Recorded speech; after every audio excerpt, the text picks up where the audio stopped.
I've never been afraid of the dark. Not really. But after what happened last night, I don't think I'll ever feel safe again when the lights go out. It all started when I moved into that old house on the edge of town. You know the type. Peeling paint, creaky floorboards, and windows that seemed to stare at you like eyes that had seen too much. I was renting it for cheap while I saved up for something better, but now I wish I had never set foot inside.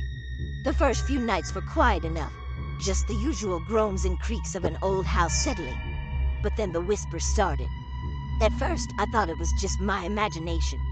I'd be lying in bed, staring at the ceiling, when I hear it, a soft, unintelligible murmur coming from the darkness. I'd strain my ears, trying to make out words, but it was always too faint, too distorted. I convinced myself it was the wind or maybe the house settling. I even joked to myself that the house was just whispering secrets. But last night was different. I woke up around 3 a.m. to the sound of whispering again, but this time it was louder, clearer. It wasn't just one voice, it was several, all speaking at once, overlapping each other in a cacophony of hushed tones. I couldn't understand a word, but I felt the chill run down my spine as if the voices were calling out to me. I tried to shake it off, telling myself it was just a bad dream. I closed my eyes and pulled the blanket over my head, hoping to drown out the sound. Then I felt it, a cold breath against my ear. My eyes shot open and I lay there, frozen, heart pounding in my chest. I could still hear the whispers, closer now, almost like they were right next to me.